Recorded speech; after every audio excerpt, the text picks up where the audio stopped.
Hello students, कैसे आप लोग? उम्मीद करते हैं आप लोग बढ़िया होंगे, अच्छे होंगे, मस्त होंगे और अपना एग्जाम का तैयारी एकदम दमदार अंदाज में कर रहे होंगे, है कि नहीं बात? तो आज फिर हम आप लोगों के समक्ष उपस्थित हुए हैं एक नए लेक्चर के साथ।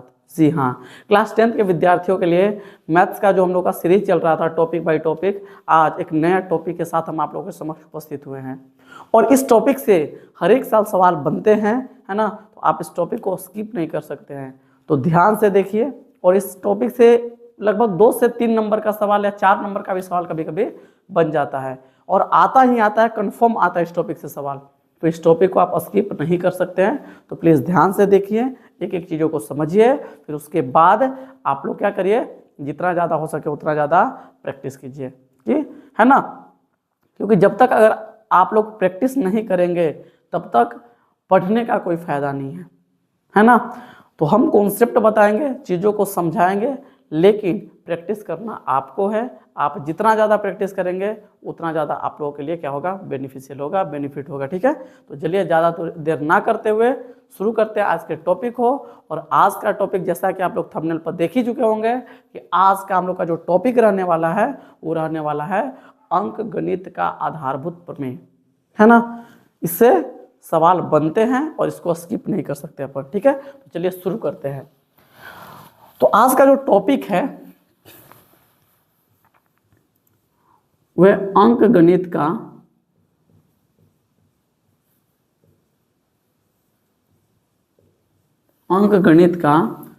आधारभूत प्रमेय। आधारभूत प्रमेय सही है जी। अंकगणित का आधारभूत प्रमेय क्या बोलता है, सुनिए। अंकगणित का आधारभूत प्रमेय बोलता है बाबू कि अगर आपके पास कोई भाज्य संख्या है, भाज्य संख्या किसको बोलते हैं हम बताए हैं पिछले लेक्चर में।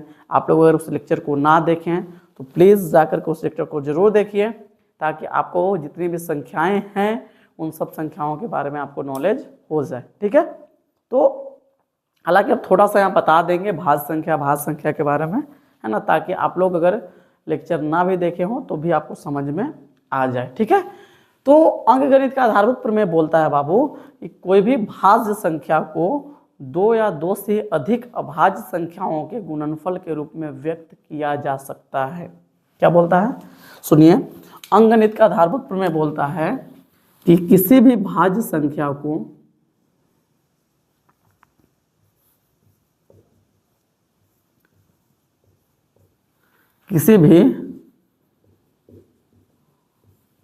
भाज्य संख्या को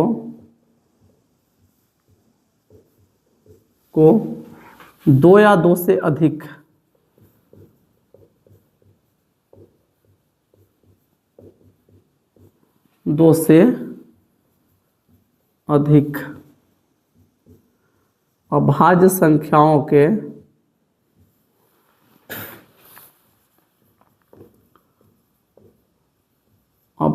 संख्याओं के गुणनफल के रूप में व्यक्त किया जा सकता है।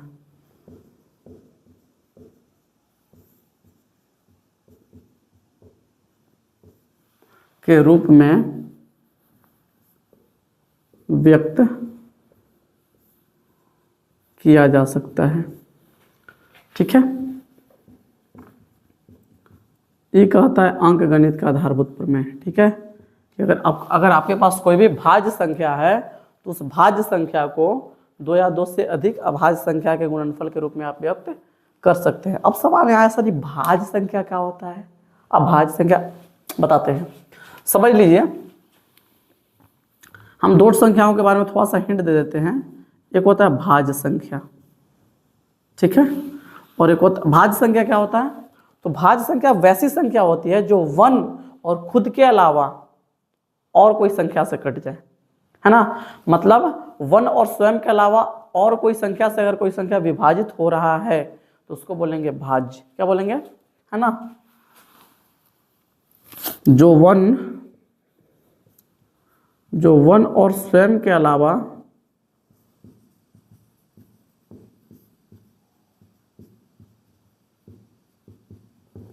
जो 1 और स्वयं के अलावा अन्य संख्या से भी विभाजित हो, अन्य संख्या से भी क्या हो, विभाजित हो, उसको क्या बोलेंगे, भाज्य संख्या। जैसे एग्जाम्पल में सर, तो एग्जाम्पल में आप खुद बताइए कि कौन कौन ऐसा संख्या जो 1 और खुद के अलावा और भी कोई संख्या से कट जाएगा। जैसे 4 कट जाएगा ना, हाँ 4 1 से तो कटेगा, 4 से भी कटेगा, इसके अलावा ये 2 से भी कट जाएगा, बिल्कुल। 3 होगा, 3 होगा, बताइए जल्दी बताइए। 3 नहीं, क्योंकि 3 1 और खुद के मतलब 1 से और 3 से कटेगा, इसके अलावा और कोई से नहीं कटेगा। ये कटेगा, नहीं कटेगा, 3 नहीं हो सकता है जी। 5 भी नहीं होगा, 6 हो सकता है, 7 नहीं होगा, 8 हो सकता है, 9 हो सकता है, 10 हो सकता है, उसके बाद 12 हो सकता है। इस प्रकार की जो भी संख्याएं हैं जो 1 और स्वयं के अलावा और भी कोई संख्या से कट जाएगी, उसको बोलेंगे भाज्य। और इसके जस्ट उल्टा है अभाज्य।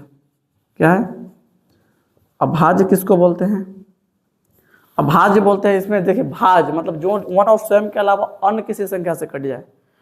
अब यहाँ अ लग गया, तो अ का मतलब क्या होता है, नहीं। अ का मतलब क्या होता है, नहीं, मतलब जो 1 और स्वयं के अलावा और कोई संख्या से विभाजित ना हो, उसको क्या बोलेंगे, अभाज्य संख्या। तो अभाज्य संख्या के बारे में अगर लिखे अपन तो क्या लिखेंगे, जो 1 और स्वयं के अलावा, जो 1 और स्वयं के अलावा अन्य किसी भी संख्या से विभाजित ना हो, अन्य किसी भी संख्या से विभाजित ना हो।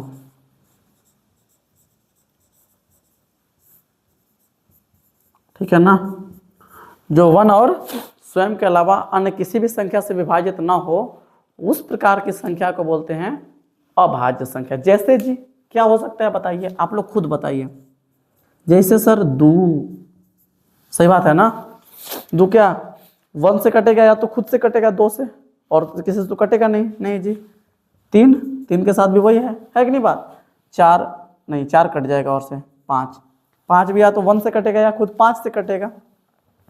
6 नहीं 7 हो जाएगा ना, उसके अलावा उसके बाद क्या हो जाएगा 11। तो इस प्रकार की जो संख्याएं होंगे जो 1 और स्वयं के अलावा और कोई संख्या से विभाजित नहीं होंगे, तो उस प्रकार के संख्या को क्या बोलते हैं, अभाज्य संख्या। ठीक है, क्लियर है। ये हम हालांकि बताए हैं, अगर आप इसको डिटेल में पढ़ना चाहते हैं तो आप पीछे वाला लेक्चर को जरूर जाके देखिएगा, वहाँ पे इसको हम ढंग से समझाए हुए हैं। ठीक है, चलिए आगे अगर बात करें अपन, अब आते हैं टॉपिक पे। यहाँ पे क्या बोला है कि कोई भी अगर भाज्य संख्या है, अंकगणित के आधारभूत में क्या बोलता है कि कोई भी अगर भाज्य संख्या है, कोई भी अगर कौन संख्या है, कोई भी अगर भाज्य संख्या है, तो उस भाज्य संख्या को, भाज्य संख्या वाला मतलब कौन, जो 1 और स्वयं के अलावा और भी कोई संख्या से कट जाए, वही ना। कोई भी भाज्य संख्या को क्या कर सकते हैं, 2 या 2 से अधिक, है ना, कौन संख्या, अभाज्य संख्या के गुणनफल के रूप में लिख सकते हैं। ये बोलता है कौन, अंकगणित के आधारभूत प्रमेय। और ये सही भी है। सही कैसे दिखाते हैं कि अगर आपको कोई भी भाज्य संख्या दे दिया जाए, तो उस भाज्य संख्या को आप 2 या 2 से अधिक अभाज्य संख्याओं के गुणनफल के रूप में आप व्यक्त कर सकते हैं। कैसे, समझिए। जैसे मान लीजिए, आराम से समझते हैं, यहाँ पे आपको दिख रहा होगा, है ना, एग्जाम्पल लेते हैं। जैसे मान लीजिए एग्जाम्पल के तौर पर हम ले ले हैं, एग्जाम्पल के तौर पर क्या ले लेते हैं, पहला हमने ले लिया कोई भाज्य संख्या, जैसे क्या ले लेते हैं, आप खुद बताइए। जैसे हमने 20 को ले लिया, 20 से क्या है, भाज्य संख्या है, भाज्य है ना, क्योंकि 1 और 20 के अलावा और भी बहुत सारा संख्या से कट जाएगा, है ना। तो जो 1 और स्वयं के अलावा और भी कोई संख्या से कट जाता है उसको तो भाज्य बोलते हैं, तो 20 भाज्य संख्या है। ठीक है, अब इसको अगर हम गुणनफल के रूप में लिखे तो कैसे लिख सकते हैं, देखिए। जैसे अगर 20 का हम फैक्टर करने के लिए आप लोग सीखे होंगे, याद होगा आप लोगों को, 20 का आप लोग फैक्टर करने के लिए सीखे होंगे। जैसे हम 2 से करेंगे फैक्टर, तो 2 से 10 दूना 20 हो जाएगा। फिर कैसे, 2 से तो 5 दूना 10 हो जाएगा। मतलब जो हमको 20 जो दिया गया है भाज्य संख्या, इसको हम क्या लिख सकते हैं, 2 गुना 2 गुना 5, है ना। मतलब इसको 2 संख्याओं के गुणनफल के रूप में हमने लिख दिया, 2 और 5 के गुणनफल के रूप में हमने 20 को लिख दिया, लिखा ना।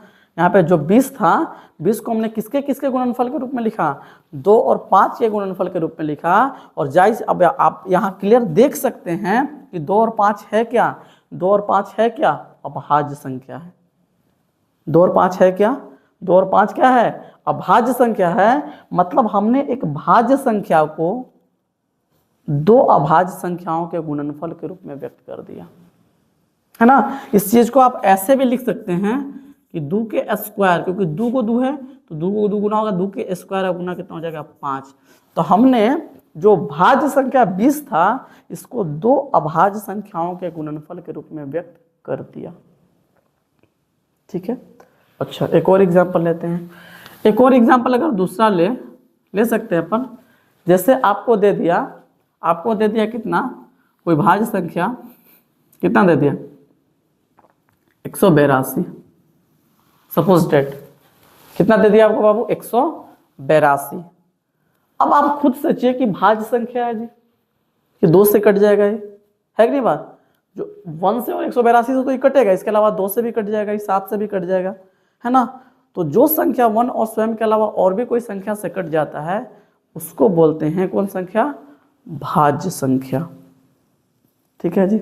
अब देखिए, अब अगर 182 है, अगर 182 को अगर हम लिखे तो किसके मल्टीप्लिकेशन के रूप में लिख सकते हैं, तो उसके लिए इसका फैक्टर करते हैं अपन। पहले 2 से तो 9 दूना 18 और 2 एक कम 2, ठीक है, 91 बार में। फिर 2 से तो नहीं लगेगा, अब नहीं लगेगा, बिल्कुल नहीं लगेगा। 7 से लग सकता है, हाँ 7 से कितना, 63 91।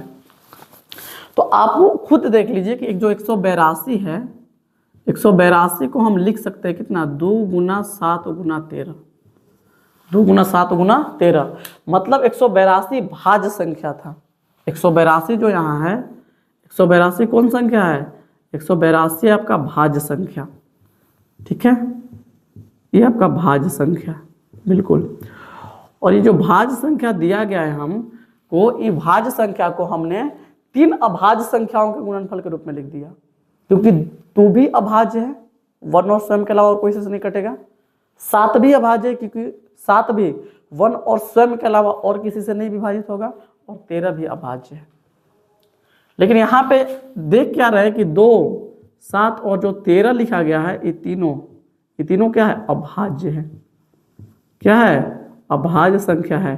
तो हमने क्या किया, हमने इस भाज्य संख्या को 182 को 3 अभाज्य संख्याओं के गुणनफल के रूप में व्यक्त कर दिया। और अंकगणित का आधार पर मैं यही तो बोल रहा है कि अगर आपके पास कोई भाज्य संख्या है तो उस भाज्य संख्या को आप 2 या 2 से अधिक अभाज्य संख्याओं के गुणनफल के रूप में व्यक्त कर सकते हैं। सही है। अच्छा, अब सवाल है सर इसमें सवाल कैसे बनेगा।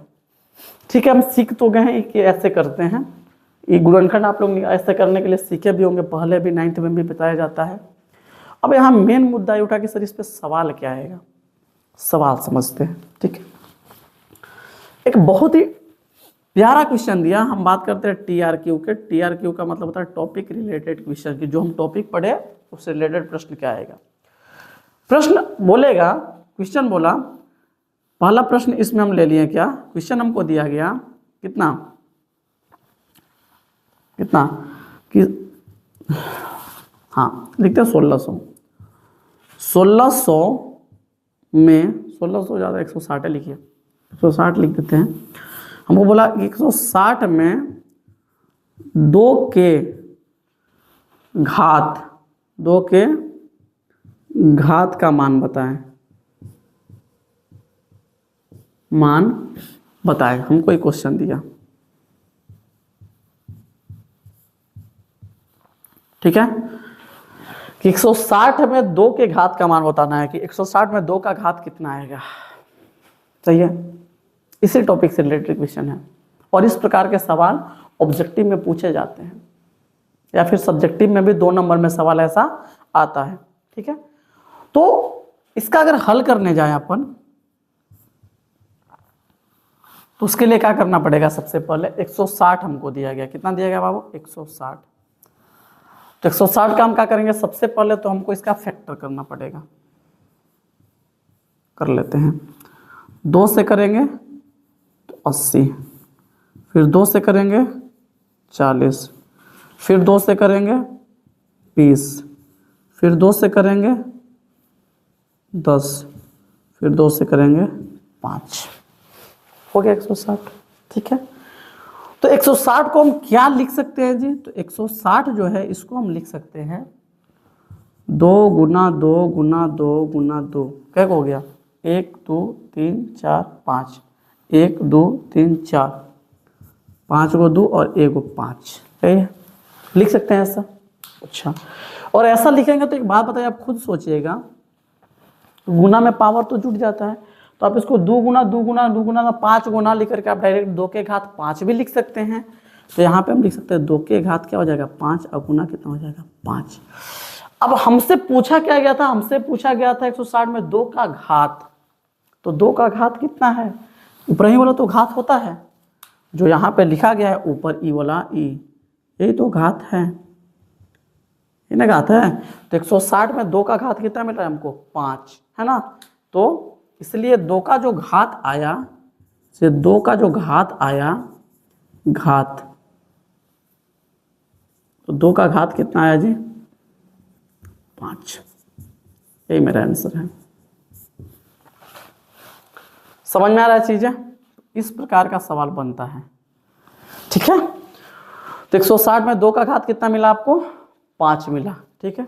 एक सवाल और करते हैं इस पे, एक सवाल और करते हैं ताकि हम लोग का और आइडिया क्लियर हो जाए और मजा आ जाए, है ना। एक सवाल और उठाते हैं अपन ताकि और बढ़िया समझ में आ जाए आप लोगों को, ठीक है। कोई दिक्कत नहीं ना है? जैसे हमको सवाल दिया है ना,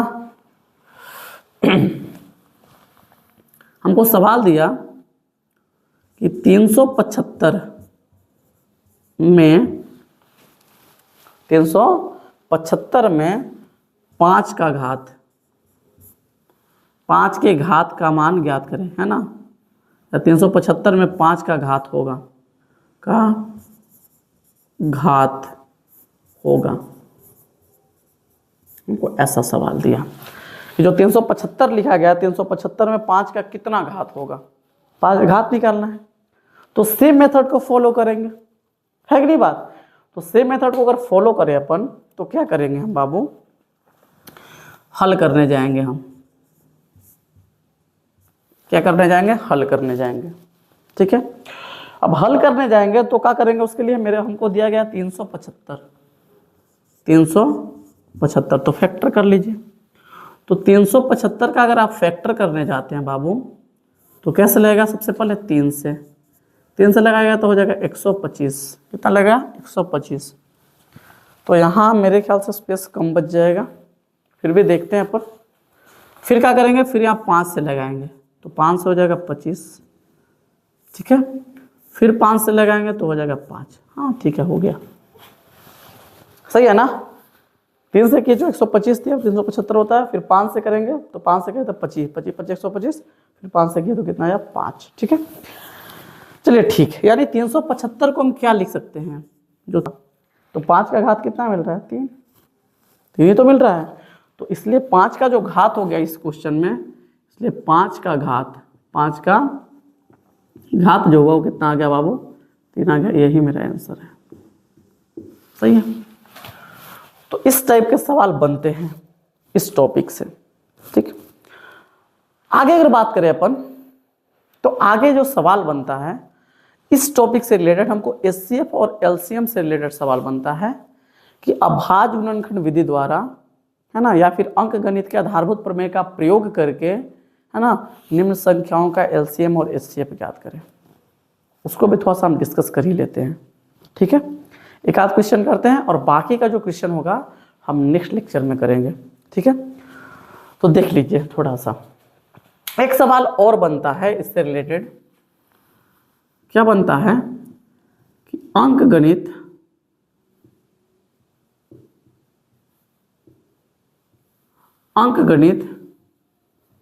के आधारभूत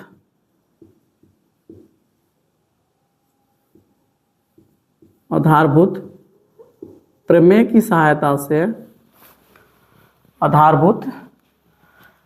की सहायता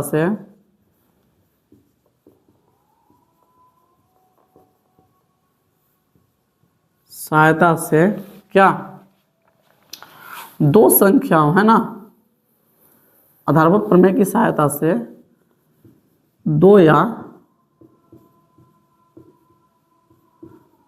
दो से अधिक संख्याओं का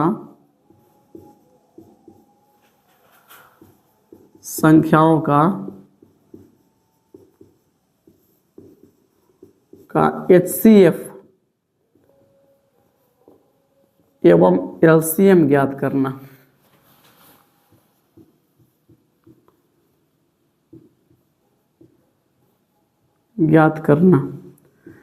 कैसे निकालते हैं, ठीक है, आराम से समझिएगा। दोनों का मतलब समझते हैं। अगर HCF के बारे में हम बात करें, HCF, तो HCF को इंग्लिश में बोलते हैं highest common factor. Highest common factor, इसको क्या बोलते हैं? Highest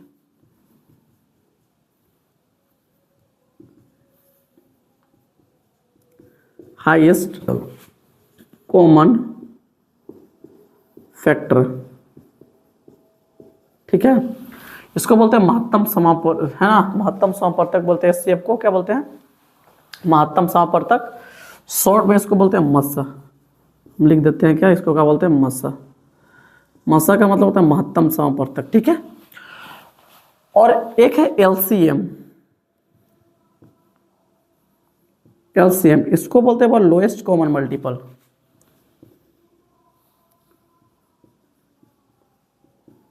lowest common multiple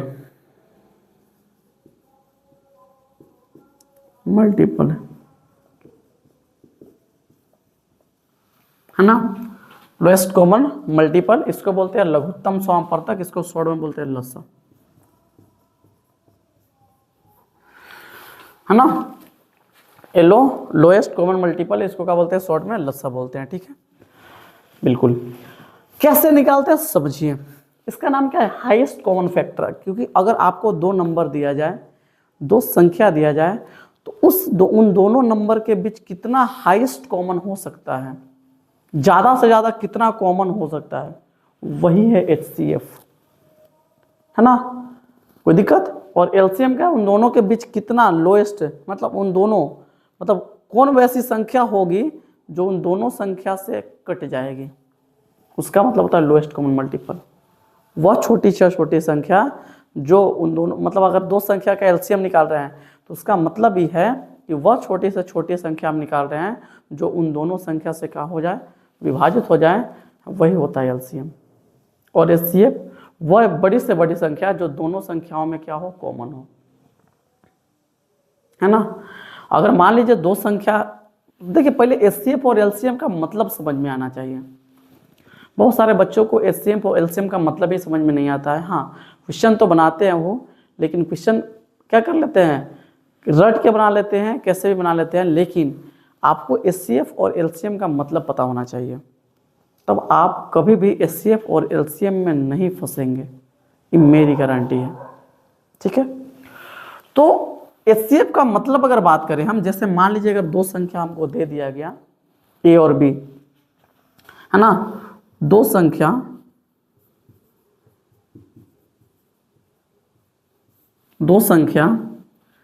A तथा B के HCF एवं LCM का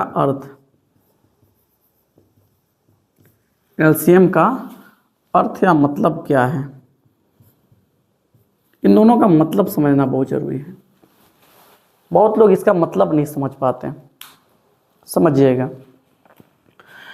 HCF का मतलब जो है, अगर दो संख्या हमको दिया गया है A और B, तो इन दोनों संख्याओं के HCF का मतलब ये है कि वह बड़ी से बड़ी संख्या, HCF का मतलब क्या है? वह बड़ी से बड़ी संख्या जो दोनों संख्या में क्या हो? उभयनिष्ठ हो, या ऐसा बोल सकते हैं कि वह बड़ी से बड़ी संख्या जो दोनों संख्याओं को क्या कर दे? विभाजित कर दे, उसको बोलते हैं हाईएस्ट कॉमन फैक्टर, ठीक है। मतलब HCF का मतलब ये है कि वह बड़ी से बड़ी संख्या, वह बड़ी से बड़ी संख्या जो ए तथा बी में उभयनिष्ठ हो। वो उभयनिष्ठ होने का मतलब कॉमन हो, उभयनिष्ठ हो। या फिर इसको यूं भी लिख सकते हैं कि वह बड़ी से बड़ी संख्या जिससे ए तथा बी विभाजित हो, दोनों, है ना। वह बड़ी से बड़ी संख्या, वह बड़ी से बड़ी संख्या जिससे ए तथा बी दोनों, ए तथा बी दोनों क्या हो, विभाजित हो।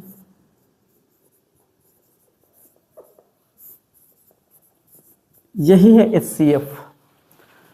मतलब अगर हम दो संख्याओं का HCF निकालते हैं तो हम क्या निकालते हैं, हम निकालते हैं बड़ी से बड़ी संख्या निकालते हैं, और वैसी बड़ी से बड़ी संख्या निकालते हैं जो उन दोनों संख्याओं को क्या कर दे, विभाजित कर दे। HCF का एक्चुअल मतलब ये होता है। या फिर ऐसा भी बोल सकते हैं कि जब हम दो संख्याओं का HCF निकालते हैं तो हम वो बड़ा से बड़ा संख्या निकालते हैं जो दोनों की संख्याओं में क्या है, कॉमन है, उसको हम निकालते हैं। HCF का मतलब ये है। रटिए मत, समझिए, समझ के पढ़िएगा, आपको हमेशा याद रहेगा। रट के पढ़िएगा, आप कुछ दिन बाद भूल जाइएगा। ठीक है जी। कभी सर LCM का मतलब क्या होता है सर, इसका भी अर्थ थोड़ा सा समझ लीजिए।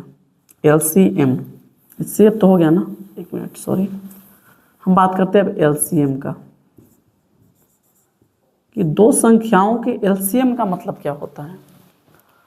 दो संख्याओं का के LCM का मतलब होता है बुआ, वह छोटी से छोटी संख्या जो दोनों संख्याओं से विभाजित हो। मतलब अगर हम दो संख्याओं का LCM निकालते हैं, दो संख्याओं का अगर हम LCM निकालते हैं तो वह छोटा से छोटा संख्या निकालते हैं जिससे, है ना, जो उन दोनों संख्याओं से क्या हो जाए, विभाजित हो जाए। जैसे अगर मान लीजिए कोई संख्या जैसे A और B का LCM अगर अल्फा आया, तो ये अल्फा क्या है, वह छोटा से छोटा संख्या है जिसको क्या करेगा, A भी विभाजित कर देगा, जो A से भी कट जाएगा और जो B से भी कट जाएगा। समझ में आ रहा है चीजें। मतलब अगर दो संख्याओं का अगर हम LCM निकालते हैं, कभी भी दो संख्याओं का अगर LCM निकालते हैं तो वह छोटी से छोटी संख्या का मान निकालते हैं, है ना, जो दोनों संख्याओं से क्या हो जाए, विभाजित हो जाए। मतलब LCM का मतलब क्या है कि वह छोटी से छोटी संख्या,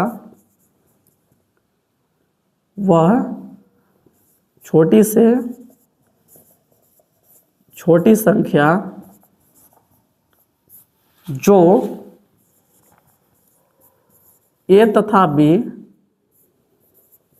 दोनों से क्या हो, विभाजित हो।